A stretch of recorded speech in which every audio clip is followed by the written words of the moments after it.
Hey coach, so glad you found us. A couple things. First of all, go subscribe and like. That really does help us a lot.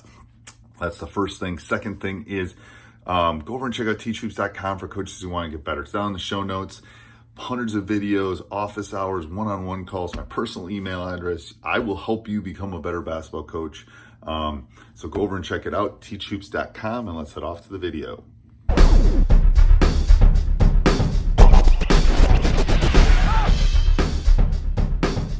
One of the things that we did pretty consistently when I coached high school basketball, which I did for 11 years at Thief River Falls, was we had a great emphasis on being an on-the-line, up-the-line, pressure defensive team. Old Dick Bennett, Coach Meyer influence. And one of the ways we did that was through 3-on-3 drills. The rationale for that was that I'm guessing that everybody in here does shell. I'm guessing everybody in here does disadvantage drills. And we did those too, and they're great. We felt like this was the best way to build our defense from the ground up. And it also allowed our kids to just focus on one aspect of our defense versus, okay, well, am I supposed to be in help here? Am I supposed to? Right now, if we're 3-on-3 above, for instance, we're just working on one thing. And it was our way to just kind of simplify it and then allow our kids to play out of it a little bit. I don't know about you, but I think sometimes we get frustrated with our shell drill in that we'll have kids that kind of go through the motion. They're not getting after it. They're not maybe competing the way you'd like them to.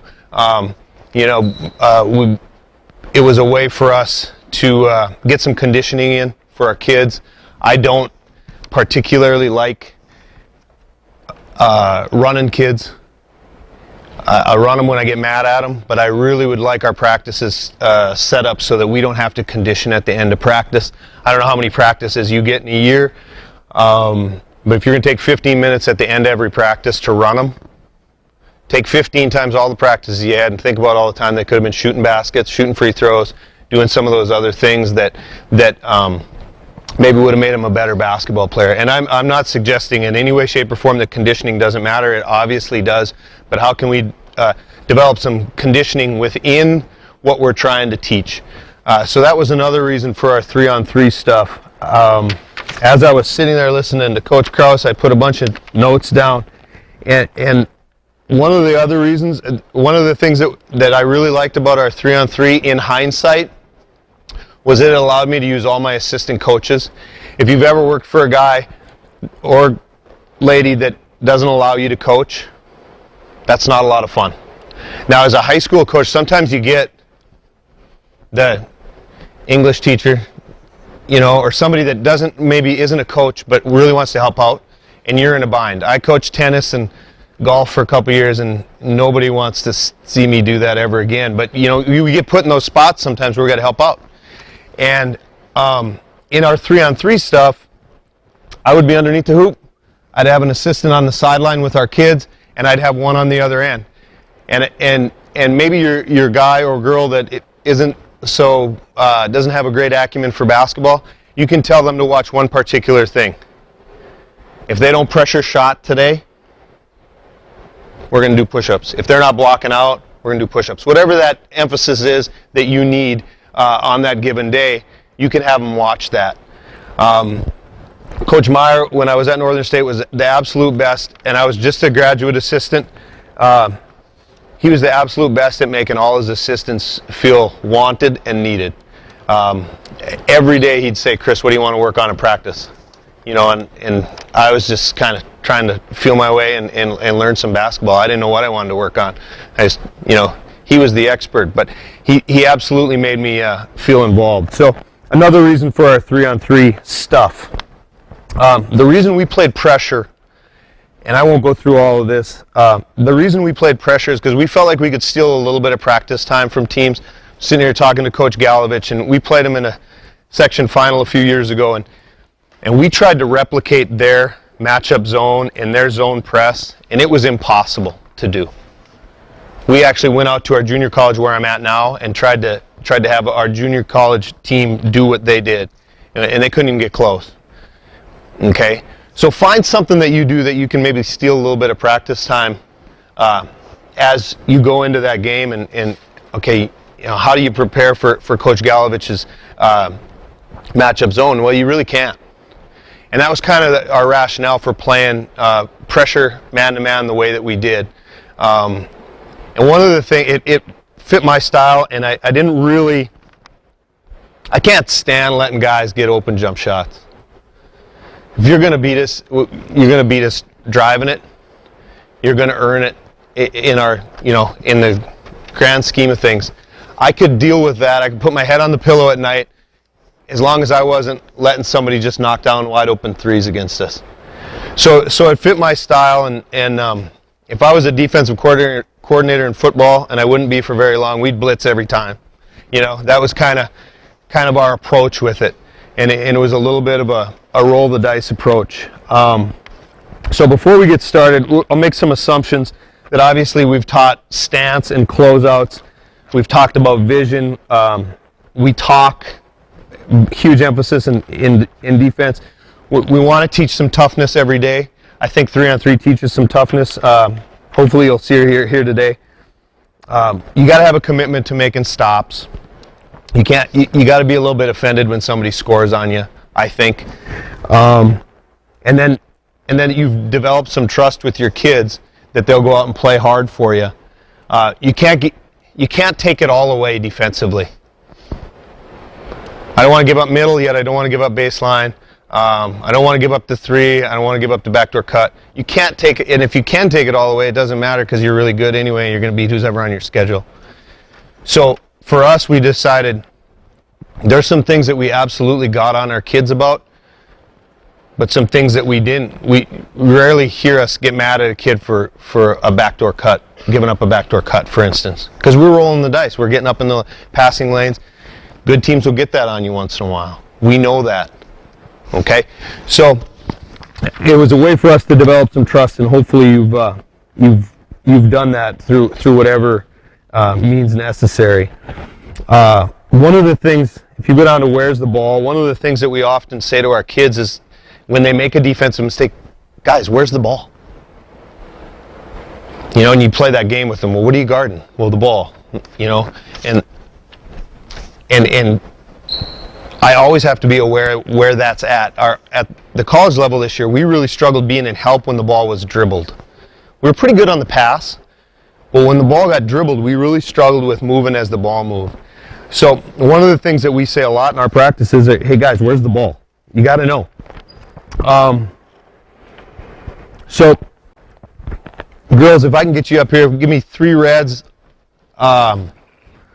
Let's go. We're going to start going 3-on-3 on top because it's the easiest to teach. So give me 3 reds on top with the ball, 3 grays, guarding. You guys can go under.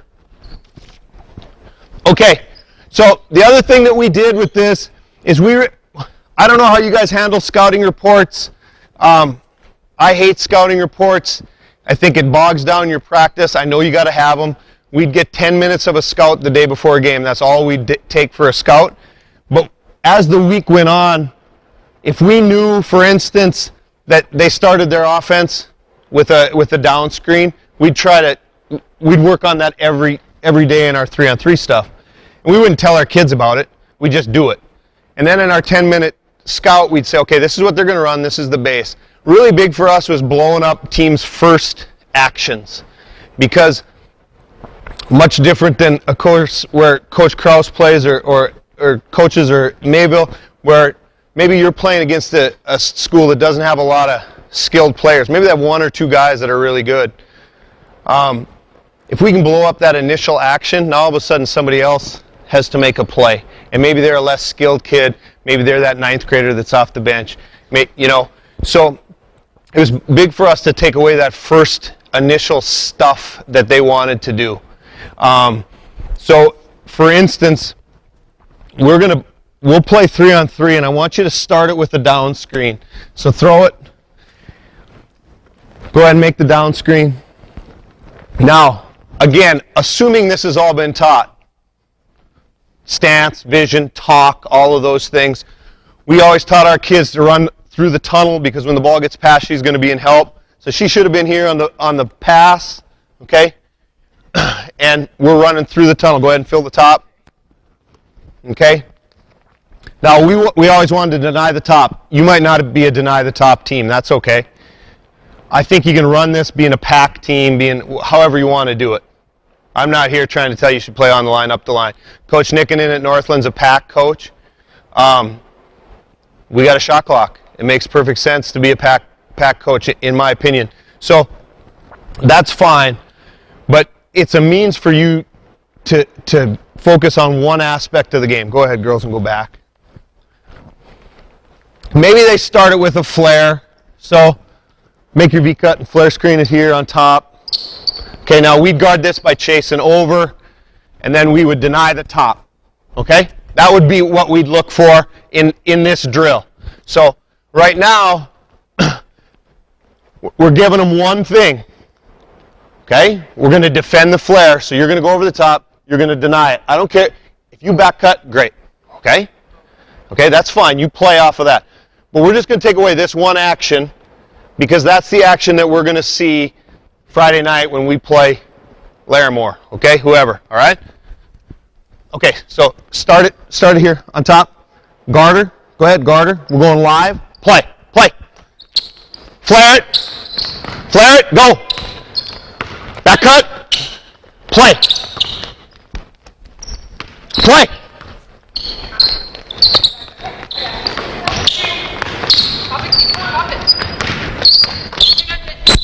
Okay.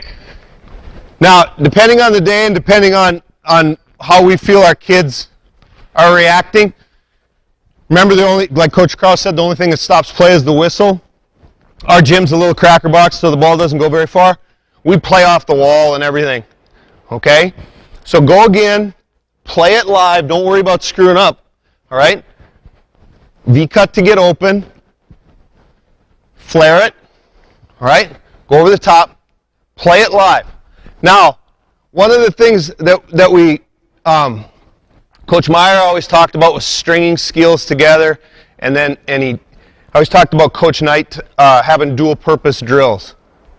So if I'm working on defense right now, and this is a defensive emphasis, offensively I should probably have an assistant coach talking to you about V-cutting to get open and catching face and all of those things. Because this is an opportunity for them to go live, but we can't say, oh, now we're working on defense. We're going to let that travel go. We're going to let them not catching face go. All those things got to fit. Okay? All right, girls, let's go. Get open. Flare it. Go over top. Good. Play.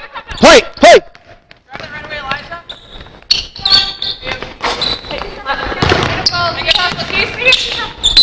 Great job. Now right there, we just stopped it, and we'd have been really excited because she got after it and got an offensive rebound. You got to praise the things that you want to see. That was a great play for her. Okay? That was a really good job. Hey, Coach, so happy you enjoyed the video. Make sure you subscribe and like. Go over and check out teachhoops.com for coaches who want to get better.